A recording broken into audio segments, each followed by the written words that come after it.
Hola, ¿qué tal? Muy buenas tardes a todos. Sean bienvenidos a este ciclo de conferencias.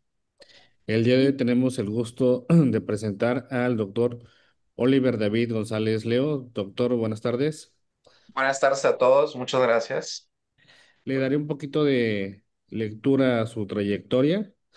Es médico cirujano y partero por la Universidad Autónoma de Nuevo León. Es especialista en psiquiatría por la Universidad de Monterrey.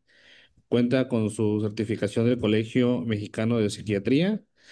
Y el día de hoy nos complace invitarlo para dar un excelente tema sobre el manejo de la ansiedad. Doctor, sea bienvenido a su espacio y le cedo el uso de la voz. Pues buenas tardes, noches a todos, los que siguen la transmisión. El día de hoy vamos a hablar de los trastornos de ansiedad, trastornos en plural, porque son varios. ¿Por qué este tema? Por una simple razón, porque los trastornos de ansiedad son los trastornos psiquiátricos más frecuentes básicamente en todo el mundo, ¿no? En conjunto son más frecuentes que cualquier otra cosa, incluida depresión, trastorno afectivo bipolar o esquizofrenia. Entonces, pues es algo muy relevante en la práctica clínica actual y que probablemente muchos que están en el sector salud van a tener oportunidad de tener contacto con pacientes así. Entonces, ¿cuántos trastornos de ansiedad estamos hablando? Bueno, por los principales es el trastorno de ansiedad generalizada, el trastorno de pánico, el trastorno de ansiedad social, agorafobia, por hablar de los más comunes, ¿no? Entonces, en esta presentación nos vamos a enfocar más en el trastorno de ansiedad generalizada, porque en cuestiones de prevalencia y discapacidad, pues probablemente es el más relevante. Solo brevemente mencionamos que el trastorno de pánico está asociado a estos ataques de pánico. Los ataques de pánico suceden de manera espontánea, sin ningún motivo aparente, y pues son eventos bastante intensos, fuertes, en los que el paciente siente que su vida está en peligro, ¿no? Entonces se acompaña de miedo intenso, sensación de muerte inminente, sensación de infarto, sensación de volverse loco, sensación de querer salir corriendo, huir, además de presión torácica, palpitaciones, falta de aire, temblor, sudoración, parestesias, malestar gástrico, etcétera, etcétera. Es básicamente la activación de la lucha o huida, pero pues sin ningún estímulo presente, ¿no? Entonces, estos pacientes tienden a terminar en las salas de urgencias, bastante frecuente, ¿no? Es muy, muy frecuente eso, y todo el padecimiento gira en torno a la preocupación de poder presentar uno de estos ataques y a la preocupación de poder tener este ataque en sitios públicos, ¿no? Por ejemplo, cines, súper, restaurantes, y por eso estas personas tienden a aislarse y es lo que se conoce como la agorafobia. La agorafobia no es más que el miedo a tener una crisis de ansiedad en un lugar público y tener una dificultad para escapar del mismo, ¿no? Entonces, eso es en generalidades del trastorno de pánico y la agorafobia. Vamos a hablar más específico de la ansiedad y el trastorno de ansiedad generalizada. Bueno, para comenzar, ¿cómo podemos definir la ansiedad? Pues la ansiedad es esta sensación de aprensión, o sea, esta sensación negativa, difusa, desagradable, vaga. Generalmente se va a acompañar de síntomas vegetativos, por ejemplo, cefalea, diaforesis, taquicardia, opresión, malestar epigástrico o inquietud. Algunas otras manifestaciones pueden ser diarrea, sudoración excesiva, estas parestesias que sobre todo son en extremidades, pero muchas veces se presentan también en cara, temblores, sensación de síncope y poliacuria, ¿verdad? Entonces esto es de lo más frecuente, y algunos de mis pacientes me cuestionan de que, doctor, ¿cómo algo que es un trastorno mental afecta de manera tan directa y pues contundente de mi cuerpo y mis sensaciones físicas, ¿no? Entonces, pues la respuesta es porque todo está conectado, ¿verdad? Hay algo que se llama psiconeuroinmunoendocrinología, que lo abarca bastante bien. A veces en nuestra formación estudiamos cada sistema de manera separada, pero al final de cuentas todo está conectado. Y por poner un ejemplo, supongamos que estamos afuera una noche y se nos acerca una persona extraña y nosotros pensamos que puede tener intención de asaltarnos o hacernos daño, la vemos venir, esa persona aún no nos habla, aún no nos daña, no se nos acerca o nos agrede, pero nosotros ya tenemos síntomas físicos asociados al miedo. Ya tenemos una presión en el pecho, ya estamos hiperventilando, ya estamos inquietos. Algunas personas llegan a congelarse por esta respuesta. Entonces, la idea de este ejemplo es que es algo puramente psicológico que desencadena una amplia gama de síntomas físicos en un momento bastante corto, ¿no? Entonces, esta es la manera. Ahora, ansiedad o miedo, ¿cuál es la diferencia y por qué sentimos ansiedad o miedo? Entonces, el miedo tiende a ser algo externo, súbito, muy bien delimitado. Por ejemplo, si al cruzar la calle casi te atropellan, se da el frenón, lo que sientes es miedo, es súbito, es externo y ahí está, es el carro que casi te golpea. Entonces lo sientes, el carro pasa, tú sigues caminando y al cabo de 10 minutos pues ya estás recuperándote y sintiéndote mejor. En cambio, la ansiedad es algo más insidioso, interno y no tan bien delimitado y por lo tanto también tiene una duración prolongada. Aquí me gusta poner algunos ejemplos. El ser humano no siente ansiedad y miedo porque sí, son herramientas evolutivas que ayudan a la supervivencia de la especie. Digo, al menos en ese marco teórico, tal vez pueda haber otros. Entonces, supongamos que nuestros antepasados juntos iban buscando un lugar para sentarse. Ven un lugar prometedor cerca de un río. ¿Por qué? Porque algo esencial para la vida es el agua, el acceso a la misma. Entonces dicen, excelente, nos podemos asentar aquí y nos preocuparemos después por buscar fuentes de comida, ya sea sembrando, recolectando, cazando, etcétera, ¿no? Entonces, ya estando ahí, si una serpiente sale del río, eso es miedo, externo, súbito, muy bien delimitado. El miedo está ahí para nuestra supervivencia. Si la persona lo ve, la ve, se va a asustar, va a avisar a todos y tal vez entre todos y con herramientas, palos, piedras, probablemente puedan matar a la serpiente de una manera relativamente segura. En cambio, si una persona no tuviera miedo y ve una serpiente, no es que sea tonto y se va a poner a jugar con ella, ¿no? Pero probablemente la va a intentar matar para obtener una fuente de comida y en ese intento, pues, tiene la probabilidad de morir, ¿no? Entonces ahí es donde el miedo nos ayuda a sobrevivir. En ese mismo contexto, si alguien dice, oigan, ¿qué pasa si llueve? No está lloviendo, no está nublado, pero existe la posibilidad de que eventualmente llueva y están al lado del río y se desborde y todos puedan sufrir pérdidas importantes materiales y en cuanto a su vida. Entonces, eso es ansiedad, es algo que no es externo, al contrario, es interno, es insidioso y es a lo mejor a futuro. Pero eso puede hacer que ellos tomen la decisión de ir a un lugar que esté cerca del agua, pero que tenga altitud.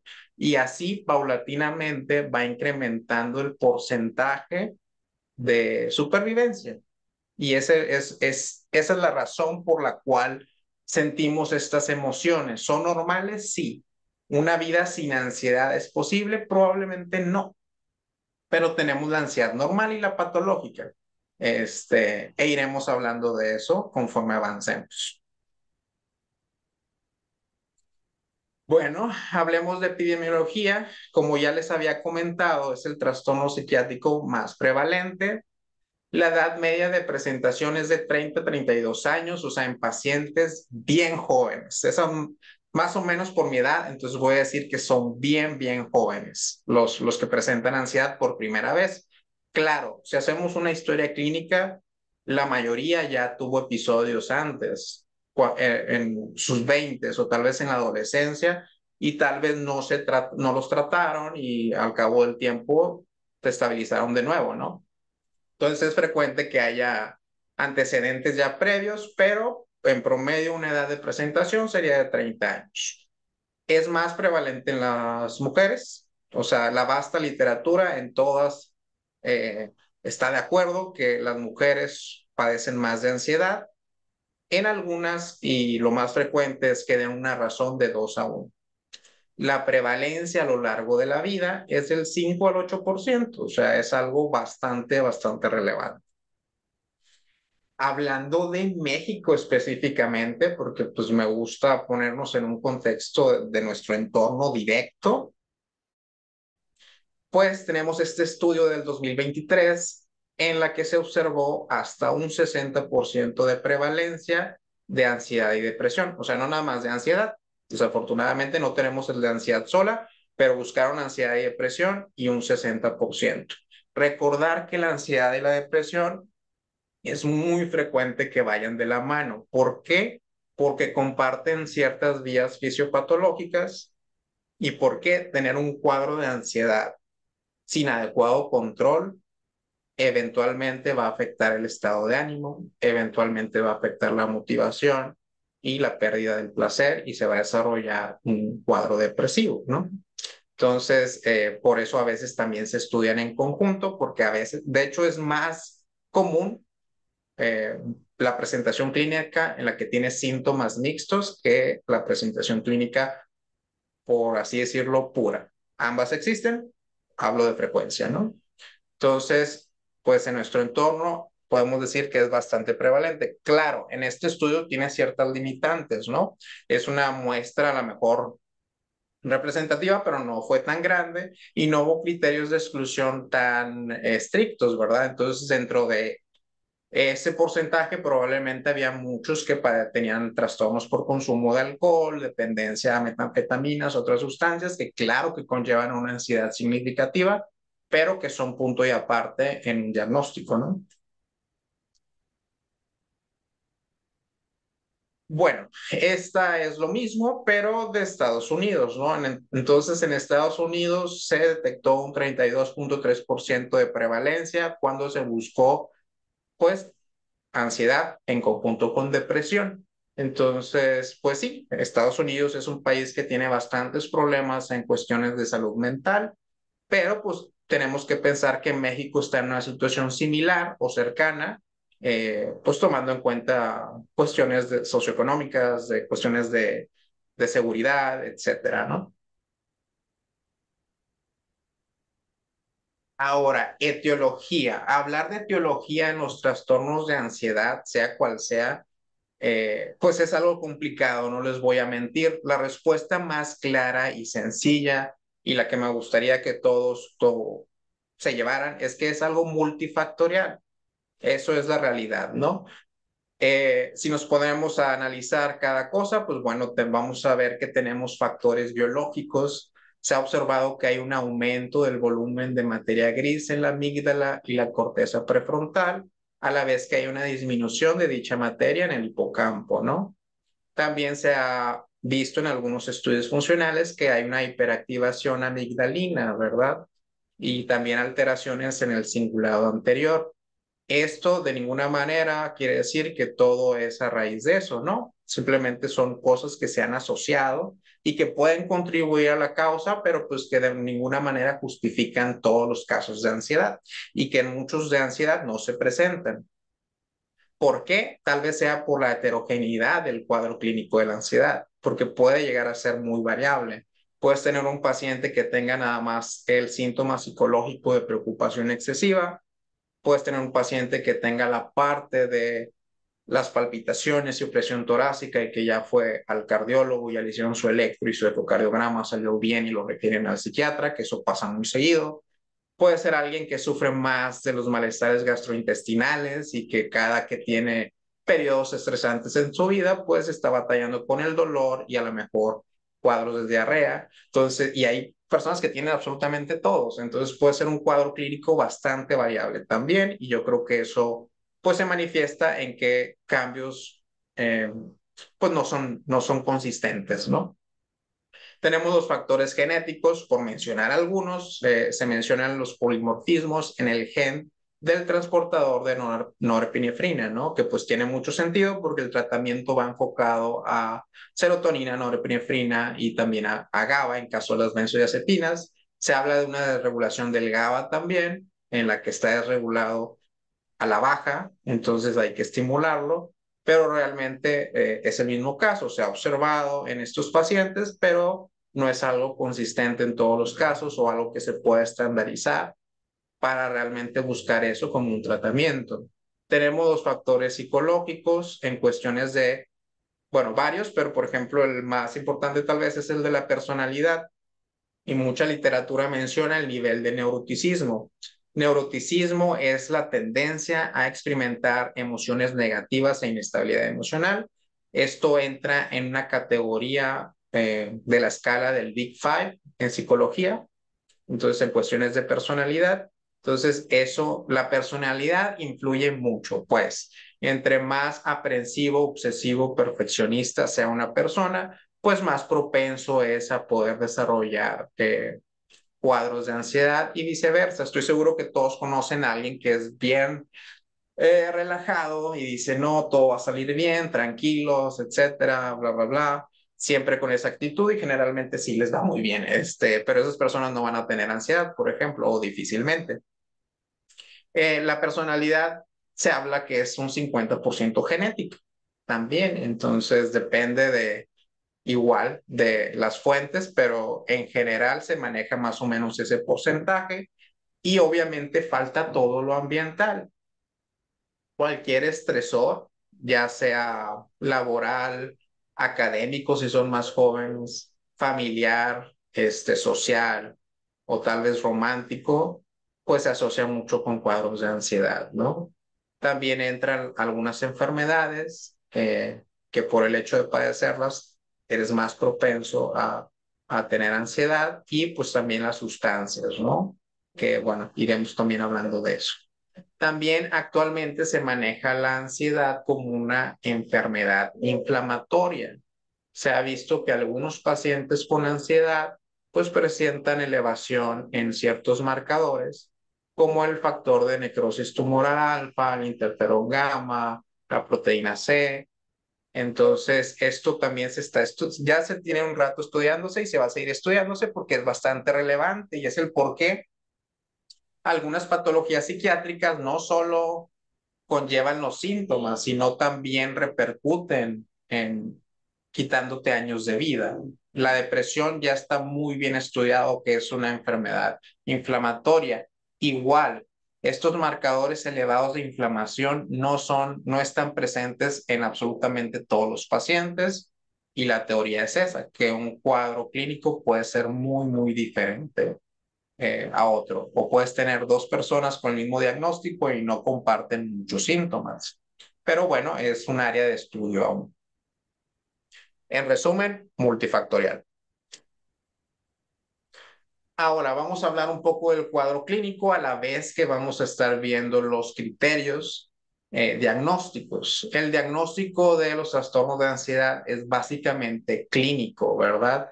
Y nos apoyamos con el Manual Diagnóstico y Estadístico de Enfermedades Mentales en su quinta edición ahorita, que es el DSM-5, ¿no? Entonces, estos proponen que, bueno, algunos criterios, ¿no? Por ejemplo, ansiedad, preocupación excesiva, anticipación aprensiva, como lo quieran denominar, que se produce la mayor parte del tiempo por una temporalidad mínima de 6 meses. O sea, hace que sí para presentar el ENARM y tienen 2 meses medio ansiosos, pues probablemente no cumplan ese criterio porque pues se están preparando, están cumpliendo su función y la van a presentar, lo van a presentar, y probablemente después ya no sigan ansiosos, tal vez van a estar tristes, ¿no? Pero ansiosos tal vez ya no tanto, ¿no? Hay una dificultad para controlar esa preocupación o de plano imposibilidad para hacerlo.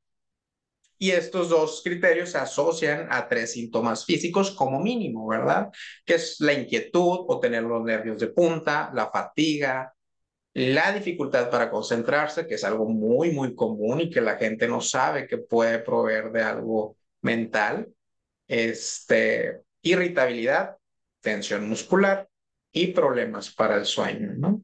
Entonces, los pacientes que padecen ansiedad y presentan esta preocupación excesiva, están sobrepensando y sobreanalizando cosas de la vida cotidiana de una manera negativa o catastrófica la mayor parte del tiempo. Esto provoca que van a estar en el límite, ¿no? Van a pasar cosas pequeñas y van a explotar, ¿no? Entonces, algún desacuerdo con la pareja y se va a detonar una pelea. Es por eso que se presenta la irritabilidad de una manera muy frecuente y es por eso que también mejora cuando mejora la ansiedad. En cuestiones del sueño, pues lo más frecuente es una dificultad para conciliar el sueño.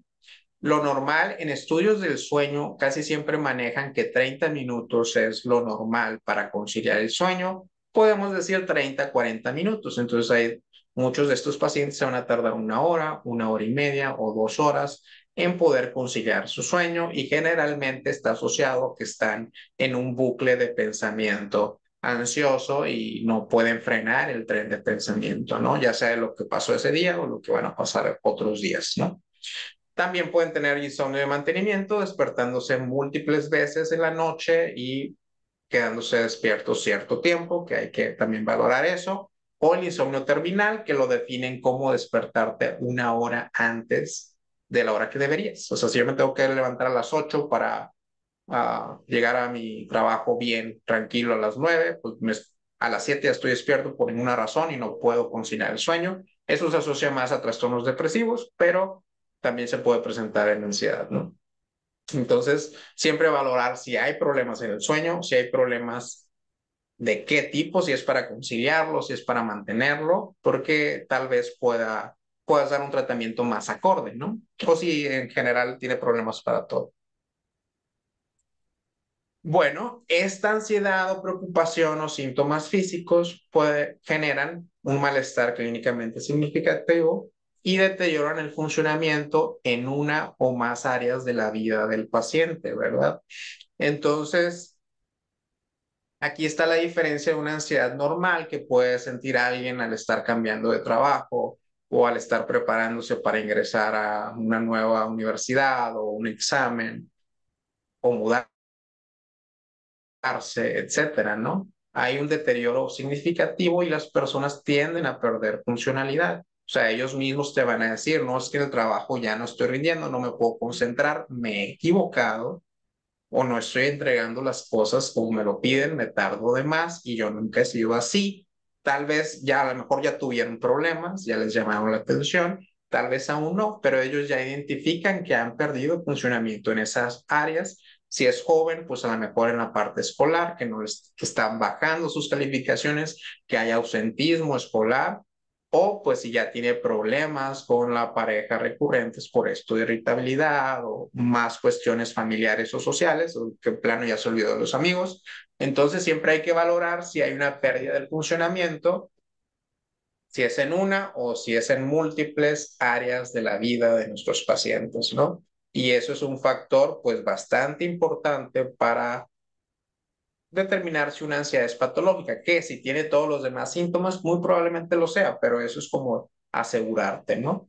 Estos síntomas no pueden ser atribuidos a los efectos fisiológicos de alguna sustancia, porque es evidente que si estamos entre una abstinencia de alcohol, una abstinencia de benzodiazepinas, una abstinencia de metanfetaminas, cocaína, opioides, evidentemente la persona va a estar en un síndrome muy fuerte y va a tener ansiedad severa y muchas otras cosas como dolores musculares, como irritabilidad, como igual problemas para dormir, la habilidad emocional, pero eso no tiene que ver con un diagnóstico de ansiedad, tiene que ver con el diagnóstico de la abstinencia y hay que manejar la abstinencia para que lo demás mejore, ¿no?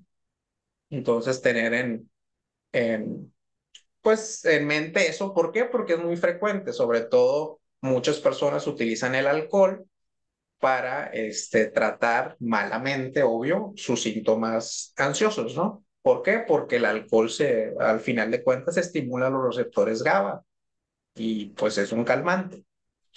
Y bueno, por último, no se puede explicar por la presencia de otro trastorno mental como TOC, trastorno de estrés postraumático, etcétera. Entonces, eso es muy importante. Si tenemos un paciente con trastorno de estrés postraumático que tuvo un evento traumático muy, muy fuerte, evidentemente va a presentar ansiedad, pero va a girar en torno a ese evento, ¿no? No es ansiedad, es el trastorno de estrés postraumático.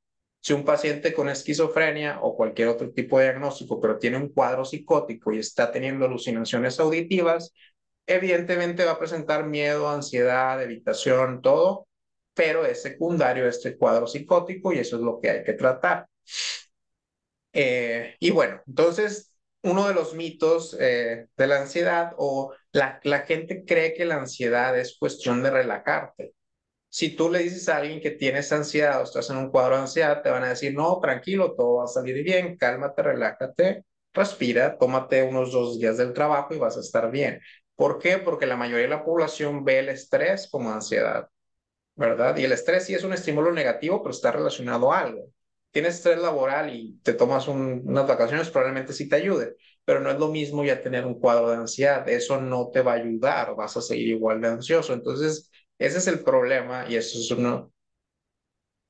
el problema de la ansiedad, ¿no? Que la mayoría de las personas fuera del sector salud y algunos incluso dentro de, desafortunadamente, no entienden lo incapacitante y persistente que es un cuadro de ansiedad que no está tratado, ¿verdad?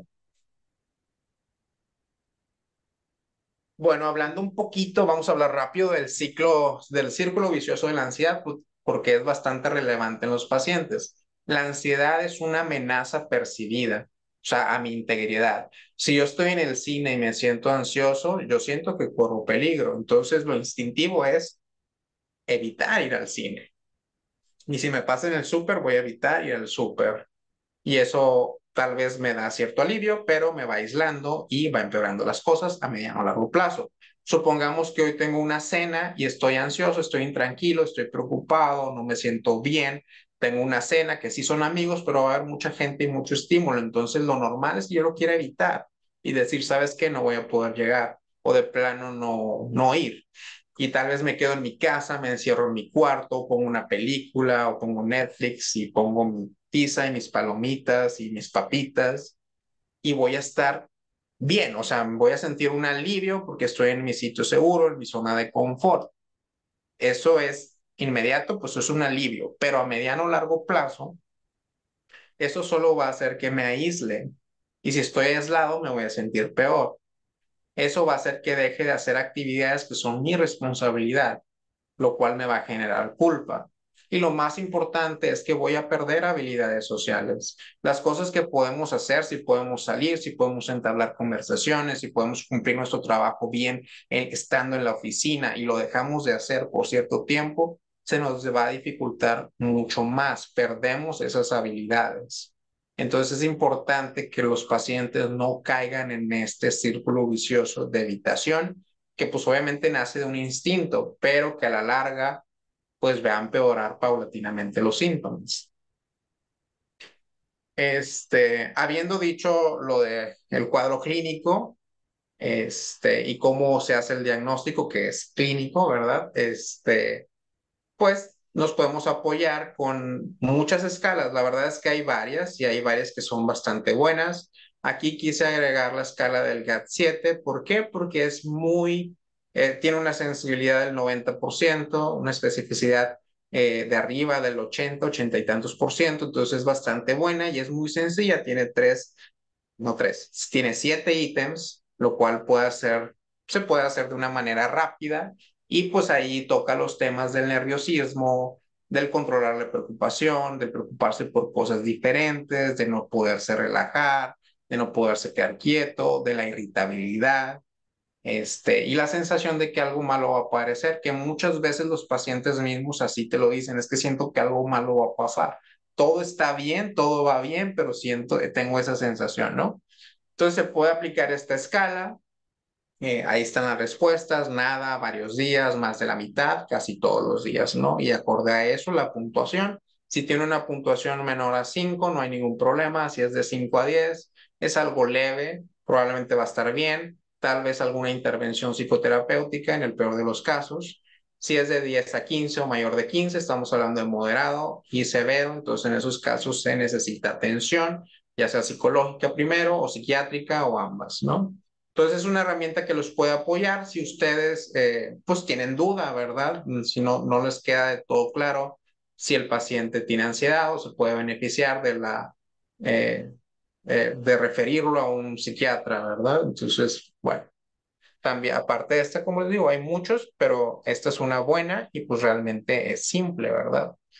El diagnóstico diferencial, pues ya vimos que puede tener diagnósticos diferenciales con otras patologías mentales, como el TOC, el trastorno obsesivo compulsivo, como el trastorno de estrés postraumático, trastorno afectivo bipolar, depresión, que siempre van juntas y a lo mejor nada más ves la parte depresiva, pero también con cuestiones físicas como enfermedad tiroidea, sobre todo hipertiroidismo, tiroiditis, enfermedad pulmonar obstructiva crónica por la parte de la falta de aire, la presión, el feocromocitoma, que es una liberación de catecolaminas, entonces pues básicamente sí puede ser que eso se tome como una crisis de ansiedad, ¿no?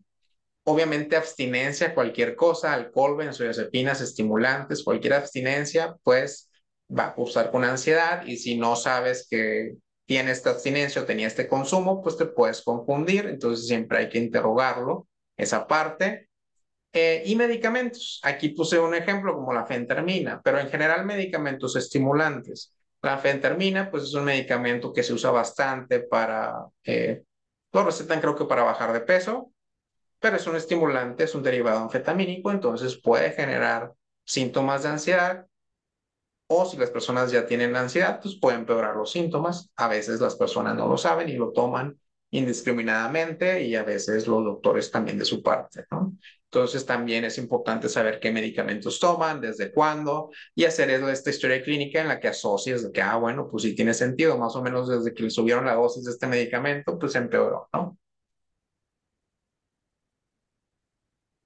Para diferenciar la ansiedad orgánica, bueno, aquí hay algunas características, no son terminantes, ¿no? Pero pues te pueden dar un indicio, te pueden orientar un poquito. Si tienes síntomas, nunca ha tenido y después de los 35 lo tiene, ok, foquito rojo. Si no tiene antecedentes ni personales, ni de la infancia, ni de su familia, foquito rojo. Porque la ansiedad tiene un componente genético muy importante. Muchas veces si tienes un paciente con ansiedad, va a tener un familiar, ya sea un padre, ya sea un hermano o ya sea un tío con trastorno de ansiedad. Es muy, muy frecuente. Si alguien tiene un trastorno de ansiedad, el familiar de primer grado tiene 6 veces más riesgo que la población general. Entonces, este sería otro foquito rojo, que no haya estresores evidentes y que sea refractario al tratamiento. Si le da tratamiento bastante bien por el tiempo y dosis adecuada y no responde. El tratamiento, no sé cómo estamos de tiempo, a lo mejor voy un poco lento, digo rap, sí, lento, pero bueno, consiste en inhibidores selectivos de la recaptura de serotonina y norepinefrina, otros medicamentos diferentes como la pregabalina, la quetiapina y las benzodiazepinas, ¿no? Entonces, la primera línea son los inhibidores selectivos de la recaptura de serotonina, que son los antidepresivos, que es el nombre coloquial, porque funcionan para depresión, para ansiedad, para trastorno obsesivo compulsivo. Todo depende de cuál es, a cuál dosis y del paciente, ¿no? Entonces, saber esto son bastante buenos, pero tienes que saber cómo usarlos. Tienes que saber cómo iniciarlos, tienes que saber cuánto se tardan en hacer efecto, que son semanas. Tienes que saber a qué dosis quieres llegar y qué efectos adversos va a tener el paciente en el entretanto, porque son ansiosos, se van a preocupar y lo van a descontinuar, ¿no? Entonces, esto es muy importante, pero tienen una buena respuesta, alrededor del 70% de respuesta con este tratamiento, entonces es bastante bueno, y más si lo combinas a lo mejor con otro, o con terapia, o con cambios en el estilo de vida, podemos realmente lograr una muy, muy buena respuesta. Otras dos opciones son la pregabalina, que tiene una acción GABAérgica y que ahorita tiene muchos, muchos estudios, en la cual está siendo muy efectiva, pero produce bastante sedación. Entonces depende cómo la tolere el paciente. La quetiapina, que es un medicamento antipsicótico y que realmente sirve para muchas patologías dependiendo de la dosis. Su dosis puede variar de 25 miligramos o menos hasta 600 miligramos al día, depende de la patología. Entonces es un medicamento ahí sí complicado para usar si no lo han usado antes, pero realmente es muy bueno. También tiene efecto adverso la sedación y además alteraciones metabólicas. Por último, las benzodiazepinas la dejé al último porque es el único medicamento de la lista que es controlado. No me malinterpreten. Las benzodiazepinas son bastante efectivas y bastante buenas, pero volvemos a lo mismo. Tienes que saber cuál benzodiazepina vas a usar. Obviamente, lo mejor es usar las benzodiazepinas de vida larga, como el diazepam o mínimo clonazepam, que su vida media es de 24 horas o más. Muchos usan el prazolam y el alprazolam te dura medio día y el que dure tan poco es más propenso que el paciente quiera otra dosis y entre en ese ciclo, ¿verdad? De generar una dependencia. Entonces, tienes que saber cuál vas a usar. Lo ideal es usarlas un mes, tal vez. Este, no puedes extenderte tanto tiempo porque le vas a generar cierta dependencia, ¿no? No hay que tenerles miedo, pero tienes que saber con qué fin las estás usando. Si es para estabilizarlo mientras el antidepresivo funciona, muy buena práctica, pero estamos hablando de usarlas un mes y tienes que saber cómo retirarlas. Si las quitas de golpe, probablemente el paciente la va a pasar muy mal, ¿no? Entonces hay que tomar en cuenta todo esto. Y como puse al final, pues las dosis que quieres llegar de cada medicamento, los efectos adversos que va a tener, cuánto le vas a dar de tratamiento, que si no son antidepresivos, estamos hablando de meses, y bueno, y si tiene potencial de dependencia, que ahí serían los benzodiazepinas, ¿no? Entonces hay que tener cuidado con lo que vamos a prescribir y tenemos que conocer muy bien lo que vamos a prescribir. No tienen que conocer todos, pero a lo mejor tener sus caballitos de batalla, ¿no? Si tienen la fluoxetina y saben cómo funciona la fluoxetina, saben que es activador, que se da por la mañana, que generalmente no va a dar somnolencia, que tiene una vida media muy larga, por lo cual no va a tener síntomas de descontinuación si el paciente lo deja, que tiene un rango de dosis de 20 a 60 miligramos. Todo eso, pero que al inicio va a generar intranquilidad y tal vez empeoren los síntomas y que tienen que durar al menos 2 semanas para empezar a ver el efecto terapéutico. Entonces, si ven todo eso, pues sí, pueden tener éxito en el tratamiento. Si tienen dificultades, lo mejor es referir.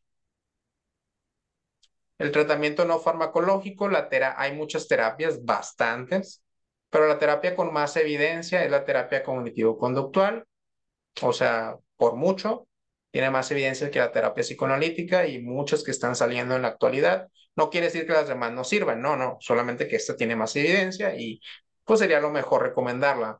Lo ideal sería que el paciente lleve un tratamiento farmacológico, una terapia y cambios en su estilo de vida.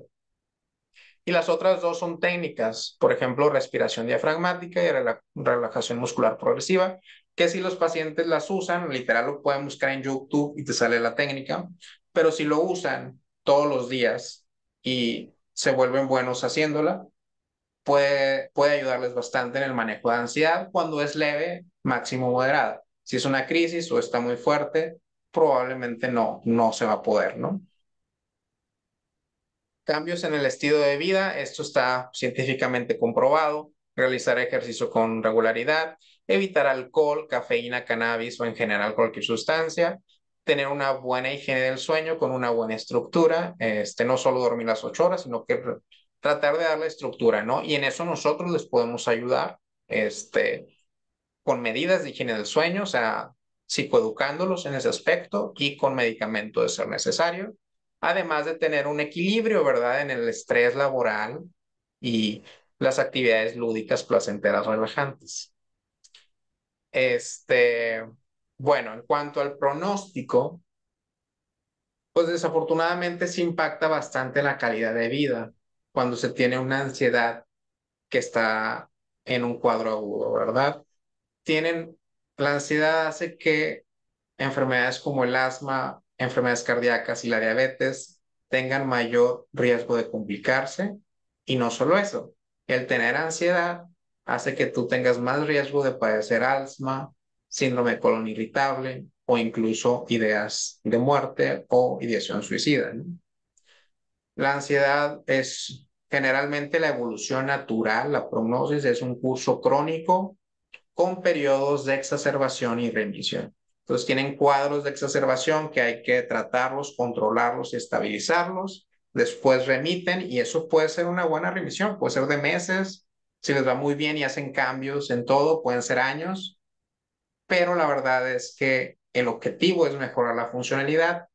No, realmente no los vamos a curar porque pues no sucede. Pueden entrar en remisión y pueden tener un muy buen equilibrio en su vida y pueden durar mucho tiempo sin síntomas, claro que sí, pero eso es muy probable que eventualmente en el futuro puedan llegar a presentar síntomas de nuevo, ¿no? ¿Por qué? Porque así es la vida, siempre va a haber un estresor vital que desestabilice a una persona, ¿no? Por ejemplo, un duelo en la familia, por ejemplo, una enfermedad, un problema de salud, ya sea personal o de alguien más, o estrés laboral o un problema financiero, etcétera, etcétera, ¿no? Entienden el punto, ¿no? Bueno, por último los dejo con esta frase que es de Séneca, que dice, sufrimos más en la imaginación que en la realidad. Y pues bueno, esto es bastante cierto, yo creo que en la población general, pero si padeces de ansiedad es dos o tres o más veces más real, ¿no? Siempre estamos preocupados por cosas que van a salir mal y al final lo que termina pasando no es nada acercado a eso, ¿no? Pero pues ya lo vivimos en nuestra mente, entonces es por eso que quise poner esta frase, sufrimos más en nuestra imaginación que en la realidad. Muy bien, no sé qué sea a continuación, si vamos a tener preguntas o algo por el estilo. Sí, claro, excelente participación, doctor. Sí hay varias preguntas que nos hicieron llegar. Le daré un poquito de la lectura correspondiente. Dice, ¿la ansiedad patológica tiene porcentaje hereditario si es en ambos? Me imagino que se refiere a si es padre o y madre. Este mm, tiene un componente genético importante, hereditario no como tal, porque estaríamos hablando a lo mejor de algo autosómico dominante o recesivo, y hasta mi conocimiento no es así, pero definitivamente tiene un componente genético importante y pues tienen bastante probabilidad, como le mencioné, 6 o más veces aumentado el riesgo de padecerlo. Un porcentaje específico no te lo tengo. Ok, gracias.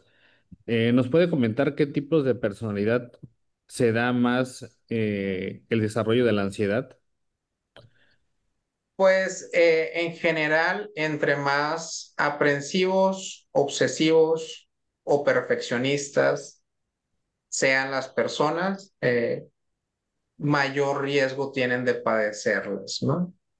Entre más características de eso tenga, del tipo de personalidad puede ser muy variable, puede ser una personalidad narcisista, puede ser una personalidad histriónica, puede ser una personalidad dependiente, puede ser una personalidad depresiva, pero si tienen estas características de que son muy aprensivos o perfeccionistas, pues es muy probable que vayan a tener ansiedad, ¿no? Es difícil meternos en tema de personalidades porque existen muchísimas clasificaciones, desafortunadamente, ¿verdad? Una persona limítrofe, por ejemplo, va a tener ansiedad, muy probablemente, ¿no? Pero en general, entre más nivel de neuroticismo tenga, mayor propensión, y el neuroticismo viene de la escala del Big Five, ¿no? Ok.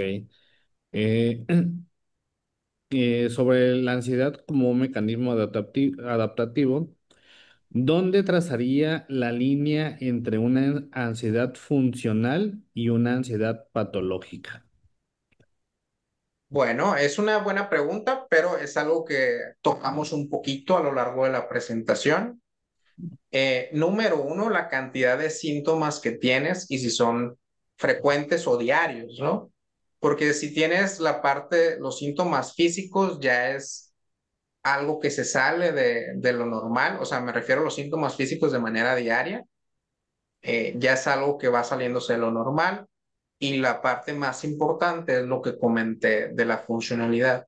Si sientes que ya está afectando la manera en la que funcionas en algún área de tu vida, es muy probable que ya necesites ayuda, ¿verdad? Que sea una ansiedad patológica, porque el estar ansioso, a lo mejor las personas normales no lo comprenden, pero el estar ansioso es estar sufriendo, es sufrir literalmente. ¿Puedes vivir así sufriendo? Sí, sí se puede, pero obviamente tu calidad de vida está por los suelos. No es lo que deberías de hacer, deberías de buscar tratamiento y estar estable y tranquilo, ¿no? Ok, gracias. ¿Nos podría comentar tres estrategias para abordar una situación de ansiedad en los alumnos de la universidad? O sea, que un alumno presente una crisis de ansiedad en clase o algo así. Así es. Bueno, esto es bastante difícil porque va a variar si este alumno ya tiene ayuda y sabe qué hacer o no, pero en general hay que limitar los estímulos. O sea, lo que pasa muchas veces en entornos con gente es que todos van hacia él, que estás bien, que te está pasando. Eso lo va a abrumar mucho más. Entonces, de preferencia hay que darle espacio y que nada más, no sé, la persona encargada vaya con él y puede hacer las estrategias de respiración diafragmática, ¿verdad? Que es ir inspirando de manera lenta y profunda, retener el aire y exhalarlo. Va a tomar un tiempo, pero poco a poco se va a ir controlando. Cuando tenemos ansiedad, todo va rápido. Nuestra frecuencia cardíaca respiratoria se eleva, nuestros vasos se dilatan, preparándonos para huir o pelear. Entonces tenemos que eh, detener y retroceder ese proceso. Y si nosotros controlamos la respiración y la hacemos lenta, poco a poco vamos a contraer. El cuerpo no puede ir rápido y lento al mismo tiempo, es una o es la otra. Entonces, la manera de controlar la respiración y de hacerla lenta va a ir controlando lo demás, pero es una técnica bastante difícil que pues hay que ayudarlo o si él ya la ha practicado, pues sí lo puede hacer. Ahora, si él tiene medicamento de rescate, hay que usarlo. Existen los medicamentos de rescate para las crisis, se puede usar. Pero en general, recapitulando, sería darle espacio, tratar de hacer que respire y se calme de una manera lenta. Si tiene medicación de rescate, que se utilice. Y también hay otras estrategias que son, por ejemplo, distraernos con el entorno, de que buscar dos cosas que puedas tocar, tres cosas que puedas oler. Hay varias estrategias que podemos buscar para ese tipo de situaciones, pero sí es importante saber que si es una crisis fuerte, pues muchas veces ni siquiera yo estando ahí la podría controlar. Cuando es un ataque de pánico y ya empezó, lo único que se puede hacer es usar el medicamento de rescate y si ya está pasando, pues dejarlo pasar de la manera más segura que se pueda, ¿verdad? Y una vez que empieza, pues va a suceder y va a durar sus 10 15 minutos y la persona va a estar bien. Estos crisis no ponen en peligro la vida, afortunadamente. O sea, la vida ahí no corre riesgo. La persona puede sentir que sí, puede sentir uno que se va a morir, que va a sufrir un infarto, pero no va a pasar nada. Ok, gracias. Respecto a las benzodiazepinas, ¿qué implicaciones observa usted en cuanto a la tolerancia, dependencia en los pacientes que lo usan de manera prolongada? Pues es un problema bastante importante. Entonces es una buena pregunta y es un problema bastante relevante. ¿Por qué? Porque muchas veces se recetan de una manera indiscriminada o irresponsable y porque a veces también, no solo los médicos, a veces también los pacientes se la recetan por cierto tiempo, pero dijeron, uy, esto se siente bien padre, lo voy a seguir consiguiendo y las consiguen de maneras no tan legales. Y actualmente a veces nos llegan pacientes que tienen 10 años tomando esto y es un problema bastante grave. ¿Por qué? Una, porque genera dependencia, ¿no? Y esto hace que, obviamente, como dice la pregunta, va generando tolerancia. Entonces, cada vez requiere más dosis para el mismo efecto, hasta llegar al punto en que se puede tomar 4 pastillas y no le hacen y no va a dormir. Y el problema es que si lo deja de hacer, su ansiedad de rebote va a ser mucho peor, va a ser un problema mucho peor que cuando empezó a tomarlas, ¿verdad? Entonces hay que saber muy bien cómo manejar estos pacientes, porque la idea es quitar el clonazepam de una manera bien lenta, un cuarto de tableta a la vez, tal vez por semana, pero si le estás quitando algo, le tienes que meter otra cosa, ¿verdad? Para que esté tranquilo y para que duerma. Entonces haces eso, haces un switch por algo que sea menos agresivo, que no genere dependencia de preferencia, pero se ha visto que el uso prolongado de benzodiazepinas genera también deterioro cognitivo, ¿verdad? Y en adultos mayores es un factor de riesgo importantísimo para las caídas. Y una caída en un adulto mayor, pues sabemos que puede significar la vida o la muerte, ¿no? Entonces, sí es un problema bastante importante. Hay que saber manejar la dependencia y hay que saber eh, ir disminuyendo el medicamento para tal vez retirarlo o para llegar a la dosis mínima posible, ¿verdad? A veces en adultos mayores ya es muy difícil quitárselos y no te van a dejar para empezar. Entonces, ahí tienes que hacer una balanza y a lo mejor reducirlo a lo más que se pueda, ¿no? Pero realmente es un problema importante, pero el problema no es de las benzodiazepinas, porque si tú las usas bien, son un muy buen medicamento y solamente que hay que usarlas a la dosis adecuada y por el tiempo adecuado. Y eso se va a hacer con médicos que estén preparados para prescribirlas, con pacientes también responsables para seguir las indicaciones. Entonces, bueno, ya no sé si respondí la respuesta, si respondí la pregunta, perdón, pero es mucha información. Ok, ok, gracias. Dice, ¿la ansiedad es diagnosticada por las pruebas psicológicas que mencionó o sería un estudio para confirmar? Sí, como les comentaba, la ansiedad tiene un diagnóstico clínico. O sea, uno no necesitaría, bueno, si tienes experiencia en el área, una entrevista es más que suficiente, ¿verdad? Para realizar un diagnóstico. ¿Por qué? Porque se basa en ciertos criterios. Si cumple los criterios que mencionamos, se puede hacer un diagnóstico como tal. Si tenemos dudas, nos podemos apoyar en una escala como la GAD-7 o como la Hamilton de ansiedad, para tener algo como que más objetivo del nivel de ansiedad de la persona. Y obviamente la historia clínica es indispensable para ver que no esté asociada a algo externo o una causa secundaria. Pero esa es la manera de hacer el diagnóstico. Realmente no hay un estudio actual en el que tú le puedas ofrecer al paciente en la que va a salir así, ahí tiene ansiedad. Eso no sucede porque es una cuestión más funcional, no tanto anatómica. A pesar de que mencioné algunos cambios anatómicos, no son muy constantes. Entonces, es algo más funcional.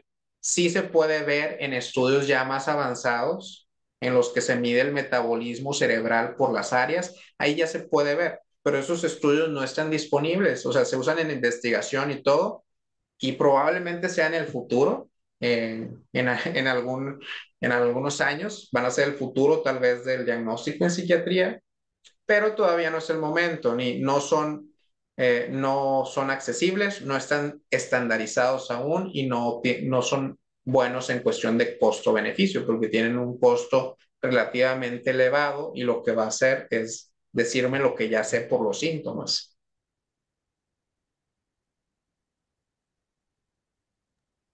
Ok, gracias. Ya finalmente la última pregunta.